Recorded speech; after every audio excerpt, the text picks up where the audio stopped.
sisiguraduhin ko na balang araw lalabas ito kasi kaya po isa sa mga dahilan na hindi ito inilabas ngayon ay nakakatakot para sa seguridad ng mga maglalabas na ilabas ito. Pero kung ah, pumanaw na ako, nagbigay po ako ng instruction na ilabas yung buong Cabral files.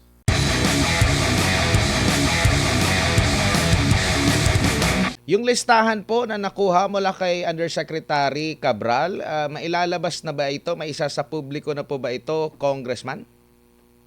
Actually, ang DPWH ay nagbigay din ng announcement kaninang hapon na ibinigay na nila ito sa ombudsman. At least may progress. Sana isa sa publiko na rin po nila. At hihintayin lang natin po na magbigay sila ng official na pahayag. Pero unti-unti may mga nilalabas na rin na po tayo na mga insertions ng iba nating mga kasamahan sa Kongreso. Opo, meron po kayong inihain na resolusyon na imbestigahan din po itong pagkamatay ni Undersecretary Cabral. Sakaling pahintulutan ito, maaari din bang ilabas yun doon sa mismong pagdinig?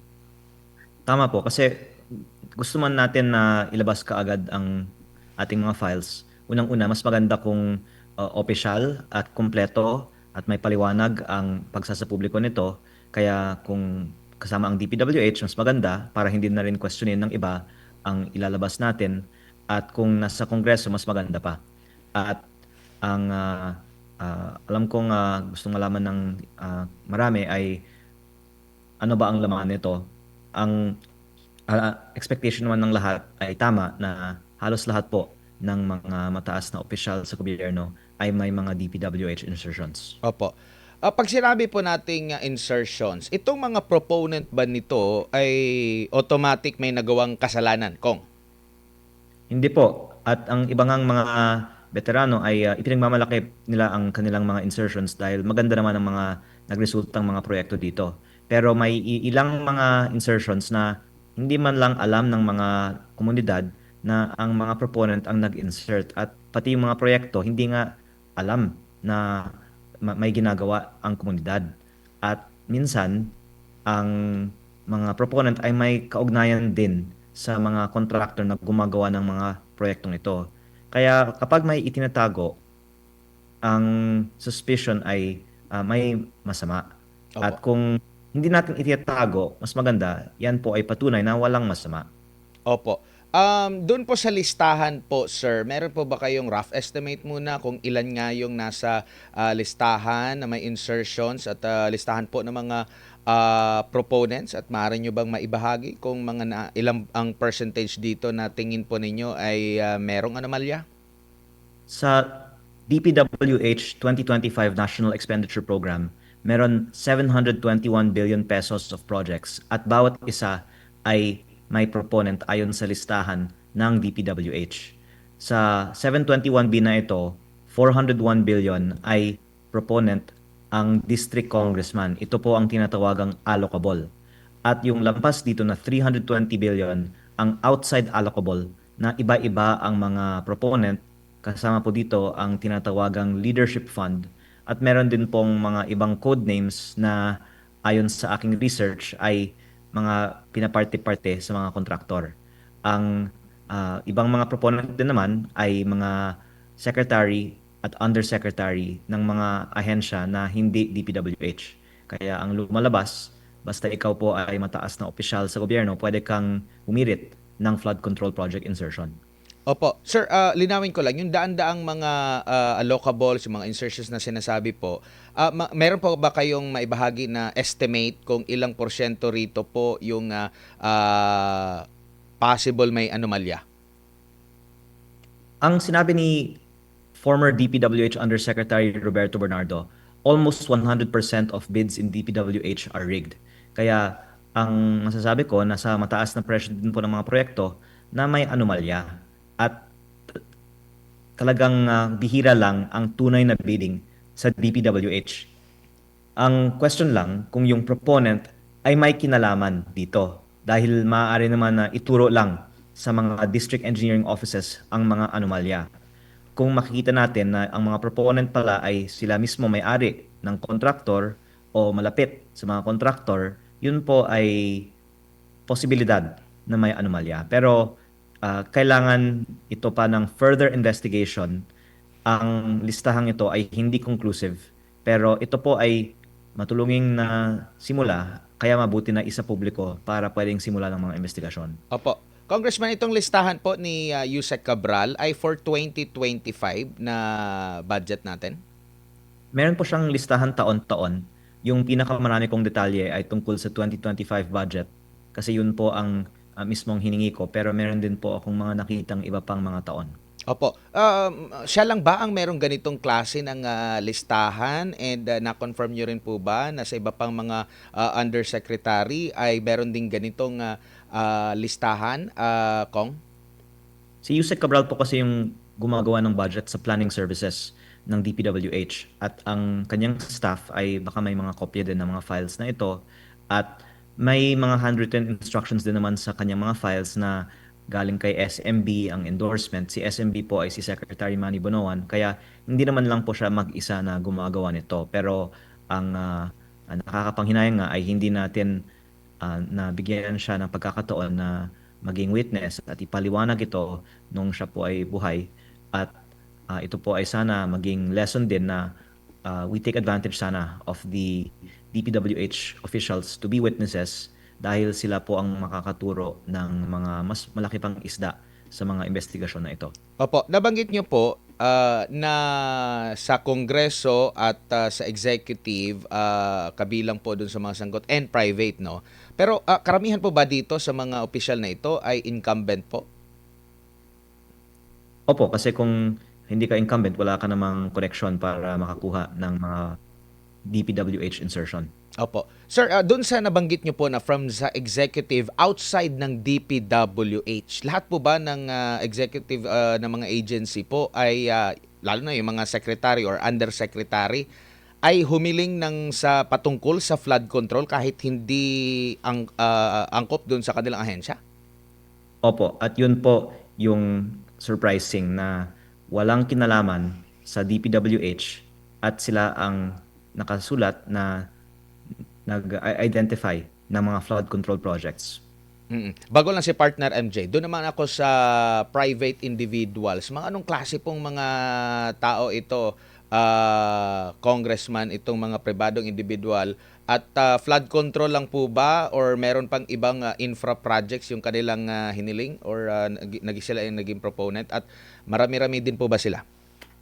Yung mga private individuals ay mostly mga contractor, pero meron din mga ni-research ko na hindi naman contractor, parang mga kaibigan lang. Kaya parang yung mga insertion parang binibigyan lang sa mga kaibigan, parang premyo siguro dahil sa suporta sa election. Po, Kong, good evening. Si MJ po ito. Sir, gusto lang ma-establish yung lahat ng files na nabigay po sa inyo ni Yusek Cabral. Paano napunta, sir, sa inyong mga kamay? Mabuti pong tanong. Ako po ay nung bagong halal pa lang sa Mayo, nagtatanong na sa DPWH bakit ang budget ng Batangas na malaking probinsya ay mas maliit kaysa sa budget ng mga mas maliliit naman na mga probinsya. At ang aking first meeting sa office ni Yusek Cabral ay nasa June 11, at nagbigay siya sa akin ng mga paliwanag, pero ang lumalabas ay talagang ayon sa mga ah, favored districts talaga ang alokasyon ng budget. At nagsulat po ako August 11 asking for the complete files and numbers. And then nung na-appoint si Secretary Vince Dizon September 1, nakita ko ang oportunidad na sumubok muli na makakuha ng mga files. Nag-set ako ng meeting sa kanyang opisina through Director Alex Bote, at nung nandun na po ako sa opisina ni Yusek Cabral, tinawagan niya si Sec Vince at tinawagan din naman ni Sec Vince muli si Yusek Cabral, at nakiusap po ako dahil sinasabi naman ng DPWH na ang gusto nila ay transparency. Pumayag si Sec Vince na ibigay ang mga files sa akin in the interest of transparency. At mabuti na nakuha ko kasi akala ko kahit hindi ko kunin, ibibigay naman ng DPWH sa ICI at Ombudsman. Pero nung bumisita ako sa ICI November 18, sinabi nila never nila nakita ang mga ipinakita ko sila, sa kanila noon. Ganon din po sa Ombudsman nung bumisita sila sa aking opisina ng November 28. At ang lumalabas po ay ngayon lang nung nire-raise natin ang existence ng files na ito ay talagang nape-pressure ang DPWH na ibahagi itong mga files kahit sa mga ibang ahensya ng gobyerno. Opo, Kong, gaano kalaki itong Cabral files? Ilang gig? Mga 17,000 plus rows ang mga projects sa 2025 National Expenditure Program at may iba pang mga tabs. Hindi ko po na analyze actually yung buong file pa. At tama ka po, kailangan mo nga ng mabilis na computer para ma-process po lahat ng data. Opo, pero sir, based po doon sa mga na-examine po ninyo na mga bahagi ng Cabral files, gaano ka-crucial ito, sir? Will it cost the administration more of its political capital? I think yung maganda dito, imposible siyang inimbento lang. Kasi napakadaming impormasyon na sa sarili kong distrito na confirm ako, may mga nakalagay dito, ang district congressman na predecessor ko ang nag-insert, tama. Meron mga ipinasok daw ni Congressman Edwin Garjola, tama. At meron daw mga ipinasok ng iba pang mga kontraktor o parking ng leadership fund at tama din po ayon sa aking kaalaman sa aking distrito. At kung tama siya sa aking distrito, siguro ganoon din po sa ibang mga distrito. Kaya ito po ay hindi naman conclusive pero magbibigay ng basehan for further investigation na hindi lang imbento itong perception na marami sa gobyerno ay may mga insertion sa DPWH budget at siguro magiging basehan na talagang seryosohin natin ang mga aligasyon ng mga DPWH insertions beyond just congressmen and senators. Opo, sa series of video ni former colleague po ninyo, Zaldico, sinabi niya, dinamit niya ang pangalan ni Presidente at ng unang ginang Liza Araneta Marcos. Sa mga files, sir, na inyo pong as far as ng mga files po na inyo nakita sa Cabral files, masasabi ba na alam ng Malacanang itong nangyayaring galawan sa pambansang pondo, Congressman? Actually, if I may share, sir, kaya ang move ko ay hilingin kay Secretary Vince at sa DPWH na isa publiko ang mga files na ito. Kung wala naman po silang itinatago. Kaya ang sagot po sa inyong tanong, tignan po natin kung isa sa publiko po nila ang mga files na ito. Opo, parang abangan ang susunod na kabanata, Kong. Pero Kong, yung nabanggit po niyo kanina si SMB, Secretary Manuel Bonoan, based din po sa mga files na niyo pong nakita, masasabi niyo po ba na malaking kinalaman talaga o malaking impormasyon ang maibabahagi ng dating kalihim ng DPWH kung siya magsasalita sa issue na ito? Siyempre dahil siya po ang dating head ng agency na ito, pero ang actually binanggit sa akin ni ICI Commissioner Rogelio Singson, sa tingin niya mas malaming alam si Yusek Cabral kaysa kay Secretary Bonoan. Kaya nakakalungkot na hindi si Yusek Cabral ginawang state witness at binigyan nga ng pagkakataon na ipaliwanag ang mga files na ito. Pero I guess next to her is Secretary Bonoan. And I hope lang po that he will be protected and sana hindi po magkakaroon ng iba pang mga trahedya sa mga dating opisyal ng DPWH. Kaya din sir, nakakatakot na sumagot sa inyong mga tanong kung sino ang mga matataas na opisyal sa mga listahang ito kasi syempre iniisip din natin ang ating seguridad. Pero ang I think speculation ng publiko ay well-founded kasi kung wala naman po ang mga matataas na opisyal sa mga budget insertions, bakit po talagang itinatago ang mga insertions na ito? Sir, pag walang go signal ang DPWH, si Secretary Vince, ano ang inyong... Hihintayin ko po kung yung iba nating mga kasamaan sa Kongreso ay manawagan din na isa publiko natin kasi kanina lang sabi ni Congressman Terry Redon na ilabas na natin ang listahan. Kaya inilabas natin ang mga insertions ng Bicol Zero Party List na may 150 million pesos sa Camarines Sur sa dalawang mga roads sa Pamplona at sa Pasacao na nagkakataon ay ginagawa ng isang kontraktor na may pinakamaraming mga kontrata sa Camarines Sur na baka may kaugnayan sa Bicol Zero Party List.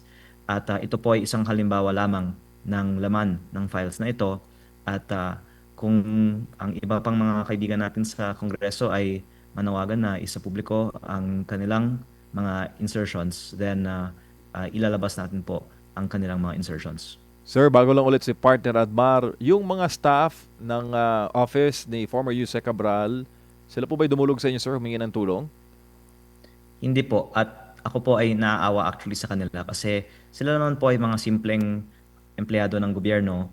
Pero ngayon, hawak nila ang napaka-importanting impormasyon.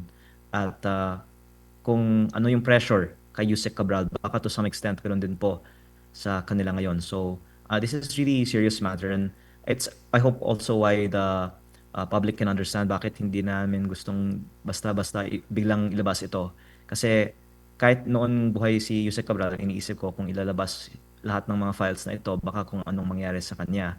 At nangyari nga po yun last week. Kaya sana po, in any case, maproteksyonan natin ang seguridad ng mga staff ni Yusek Cabral. Opo, Kong, si Admar po ulit.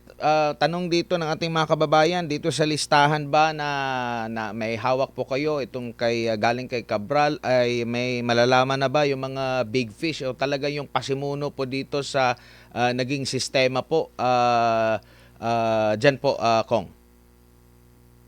Yung 401 billion na allocable, hindi yun sikreto kasi alam naman natin yung mga district congressman ay may hawak ng certain amount of their district's budget. Pero yung 320 billion na outside allocable, kasama po doon ang mga projects na nakatag dito as leadership.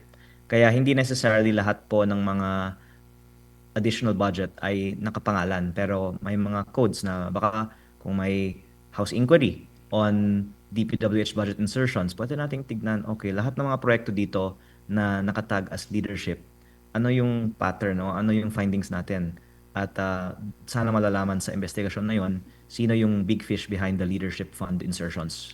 Opo, yung bang files na pinakita na kamakailan ni Congressman Zaldico, halos ganun din po ba? May nakita rin po ba kayong magkakapareho, Kong? Actually, gusto ko lang pong linawin sa inyong viewers na ang file ni Congressman Zaldico ay BICAM insertion, 81 billion sa DPWH. At yung file ni Yusek Cabral ay NEP mula sa DPWH pa lang, 721. Ang naging total budget ng DPWH sa 2025 ay 1 trillion. At ang mga insertions therefore ni Kong Zaldico ay wala sa DPWH NEP. Yun ay dinagdagan lang sa dulo. Sa sarili kong distrito, meron 1 billion naman na kasama sa listahan ni Kong Zaldico. At yun po ay isang proyekto na talagang maanomalya kasi hindi siya ni-request ng barangay. Konti lang ang tao doon. Actually, nasa private property. Itong 1 billion pesos slope protection project, yung bundok po, nilagyan ng netting. At ang lumalabas ay ito ay project na pinili sadya para pagkakitaan. At may ganyang klase mga proyekto din sa NEP insertions ng DPWH. Pero ito po ay on top of pa. Ganun kadami po ang mga maanomalyang project sa DPWH. So, masasabi ba natin na halos lahat ng sa proseso po ng pagbabudget talagang pwedeng magkaroon po ng korupsyon? Nabanggit nyo nga po yung listahan sa NEPA lang. So, sa side pa ito ng executive, tapos dito rin sa BICAM na nandun din na isisingit. So, talagang malawakan na po ito, or possible ba na magkaugnay yung korupsyon doon sa NEPA lang at saka dito sa BICAM po, Kong? Actually, iba-iba naman ang level of corruption sa mga project kasi may mga, halimbawa, maliliit na project, 5 million pesos, multipurpose building, water system, or even farm-to-market road sa bukid na nire-request talaga ng mga barangays na kanilang kailangan. Pero yung mga 300 million, 1 billion peso na mga projects sa lugar na hindi naman nire-request ng mga project na ito, yung mga manomalya, at yun ang nagkakataon na madalas ini-insert sa mga extra budget ng leadership fund o ng BICAM insertion list ni Kong Zaldico. At ang lumalabas po ay on top of the 401 billion na parang yun yung taon-taon ina-allocate sa mga district congressman, biglang lumaki ng 1 trillion pesos yung DPWH budget. Doon po sa extra budget on top of the 401 billion ang mga mas maanumalyang mga proyekto. Opo. Sa nakikita nyo po, kung i-relate natin ito doon sa Bellica ruling ng Supreme Court, marami bang matatamaan dito po sa nabulgar ngayon, Kong? Actually, napakagaling ng mga politiko na noon may post-enactment. Tapos, nagkaroon ng bycam insertion. Tapos, nung nabooking din po yun, naging net insertion na lang. Kaya ako po tinatawagang insertion ito kasi ang mga politiko nga ang proponent pero ang nilalabas ay ang DPWH ang gumawa ng budget. Hanggang ngayon, dinedeny ng DPWH na ang mga politiko ang nagpapasok ng mga proyekto sa National Expenditure Program. At actually, very serious talaga yung misrepresentation ng DPWH na ito. Kasi kahit sa Kongreso, kaming lahat ay hinihingan at nagbibigay ng minimum 150 million peso per congressman. Actually, kanina lang sa Kongreso, sinasabi ko na huwag na nating itago. Alam naman nating lahat na nagsasubmit tayo ng mga listahan. Ayon din sa mga request ng aming mga barangays. Pero ayaw aminin ng ibang mga congressman na may 150 million pesos tayo per year na minimum submission to DPWH. Baka kasi may iilan na hindi maganda naman ang mga ipinapasok sa kanilang 150 million. Pero kung wala naman tayong itinatago, dapat nating ipagmalaki saan natin ipinasok itong 150 million. Pero sa mga pangyayari pong ito, Kong, no, sa kabuuan po, meron po ba kayong nakikita or needed pa ba na may isang batas ukol nga po dito sa pagbabudget po natin, or ipapanukalang batas, or meron ng existing na batas, o talagang i-separate na lang po ng tuluyan para maiwasan? Kasi nababahira na po ng masamang imahe, lalo na po sa Kongreso po, Kong, no? Sad to say, pero kumbaga, lagi kasing nababanggit na sila yung mga pasimuno nito, sila talaga yung nagba-back up niyan. Why not na talagang trabaho lang ng mga nasa Kongreso ay magpanday lang po ng batas at hayaan na lang po yung executive ang talagang manguna dyan sa tulong na rin ng mga mayors para lubos na kumbaga yung trabaho din nila at maiwasan na po ito, Kong. Kakayanin ba or still mahahanapan pa rin yan ng butas po? I agree na dapat yung mga LGUs maging mas involved sa mga projects kasi napansin ko sa aking distrito, mas maganda naman ang quality at presyo ng mga LGU projects. At ang DPWH ay actually may provision sa bagong budget na pwedeng i-devolve na lang sa LGU ang implementation ng certain projects. Pero ito po ay at the option lang ng district at ang sabi ay karamihan daw ayaw na ang mayor ang gumawa kasi syempre pag sa mayor iba naman kaysa kung sa DPWH na hawak ng congressman. At nakakalungkot po na yun yung nag-i-influence ng decision making natin kung sino yung implementing agency. Ang isang tingin kong ideal solution ay liitin na lang ang budget ng DPWH at palakihin ang national tax allotment na nagbibigay ng funding sa mga LGUs. Pero parang unrealistic yan kasi hindi naman aaprubahan ng Kongreso na bawasan ang sariling budget at palakihin na lang ang budget ng mga LGU.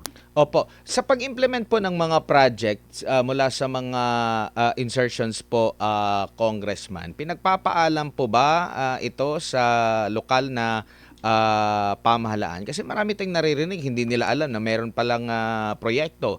Yung iba naman parang nagsiselo sila kasi bakit kung sila ang gagawa ng proyekto, napakaraming proseso na pagdadaanan bago ma-implement yung kanilang desire na na proyekto. Pero pag ay congressman, napakabilis na ma-implement ng project po.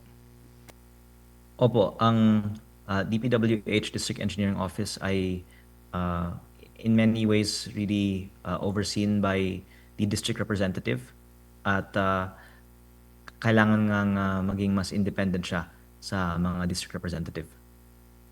Opo, Kong, si MJ po ulit. Sir, yung 2026 budget, marami po nagsasabi na dahil booking na ang flood control, yung item na yan, ay lumipat daw po doon sa farm to market roads at sa MAIP. Anong masasabi niyo doon, Kong, bilang isa po sa member ng 20th Congress? Tama po, yung 255 billion pesos ng flood control nilipat sa una, yung pagbayad ng inilipat mula sa PhilHealth. Pangalawa, ang dagdag na 16 billion sa Farm to Market Road, ang 50 billion sa MAIP at iba pang ayuda. At malalaki pa rin po ang natitira sa asphalt overlay na nabanggit ko na din po noon ay kasing overpriced at kasing prone to corruption as flood control. At hindi nga napapansin dahil kung manipis ang asfalto, ang solusyon, ulit-ulitin na lang ang pag-asphalting ng mga daan. Kaya masasabi natin na hindi pa nagbago ang DPWH at ang nakikita ko nga talagang solusyon para wakasan ang corruption sa DPWH ay i-abolish na lang ang DPWH at ang mga LGU ang gumawa ng mga maliliit na mga proyekto at baka yung mga foreign assisted projects na lang ang mode of implementation para sa mga malalaking mga proyekto. Kasi meron naman mga malalaking project ang DPWH na ang mga contractor ay foreign at ganoon din po ang funding. At noon, malaking porsyento ng DPWH budget ay itong mga major national projects na tunay na nag-boost sa ating ekonomiya. Pero in the past few years, mas lumaki ang porsyento ng mga maliliit na district implemented projects. At actually ito po ang isang payo na ibinigay sa akin ng mga dating opisyal ng gobyerno na dapat nating ibalik ang previous ratio na i-focus ng DPWH yung mga malalaking infrastructure projects kaysa sa yung mga congressman-initiated projects. Kung yung enrolled bill po ba, nabasa nyo na po for 2026? Hindi ko nga po alam kung ibinigay na. May balita po ba kayo kung ibinigay na? Parang Kasi ginagawa pa eh. Okay. Kasi ang sabi naman sa Senate, for 29, doon na sila ratify. So, ibig sabihin, doon na kayo sila, no? Sa side, di ko lang alam, sa House, dapat advance na mabasa po ninyo, no? Sabay po sa 29. For- Kaya po, minove sa 29 kasi gagawin over the holidays po ang enrolled bill. Opo. Kunin ko lang din yung reaction nyo kasi nagpahayag na po itong si Congressman Terry Ridon. Meron po siyang nabanggit na hindi pa raw siya congressman during that time na sinasabi nyo po may insertion po siya. Opo, ito po ang nabanggit ko nga kanina na nilabas na nga natin yung insertion ng Bicol Zero Party List for 2025 na hindi po si Terry Ridon ang representative ng Bicol Zero Party List in the 2024 period of making the 2025 budget. Pero ang party list niya ang itinukoy ko na nag-insert nito. At tingnan natin kung ang contractor ng mga projects na ito na si Bicol Gold Rock ay may kaugnayan sa Bicol Saro kasi nagkataon na si Bicol Gold Rock ay parang contractor ng lahat ng mga malalaking projects sa Camarines Sur na baka naging supporter din ng Bicol Saro Party List sa nakaraang eleksyon. At ang dagdag ko po ay sa 2026 din, may 150 million insertion din ang bawat congressman kasama po ang mga party lists. At kung hindi po inaamin ng mga iba na may ganitong mga insertion na nakakalungkot po yan kasi alam naman po nating lahat na lahat po ng mga congressman ay hinihingan ng 150M a year na isinisumite po para sa DPWH budget. Opo, Kong, on a personal note, since coming forward, no, kayo po ba hindi natatakot o meron ba kayong natatanggap na mga pressure, mga babala o warning or indirect messages coming from all sides na dinidiscourage po kayo na ilabas yung laman ng Cabral files and sa mga impormasyon na hawak po ninyo? Opo, actually, medyo nalungkot nga ako na ang daming mga basher dahil akala ko kung gusto mong itigil ang korupsyon, yan ang gusto ng tao. Pero nakakapagtaka, bakit ang daming mga galit na lumalabas ang mga files tungkol sa mga budget insertions. Parang gusto nilang manatiling sikreto na lang ang mga budget insertions na to. Pero baka naman dahil ito yung mga hindi totoong tao na nagpo-post ng kanilang mga kritik, no? At sa akin naman, alam natin na ang pagsisiwalat nito ay tama. Kaya itutuloy na lang po natin ang ginagawa natin kahit na maraming nagpapayo na delikado ito, kasi naniniwala po tayo na ito po ang tama.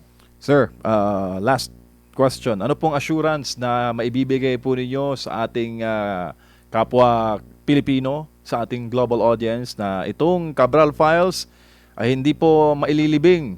Lalabas ba ito sa publiko, maisa sa publiko, at yung accountability susunod doon po sa mga nasa pangalan o listahan po ni former Yusek Cabral?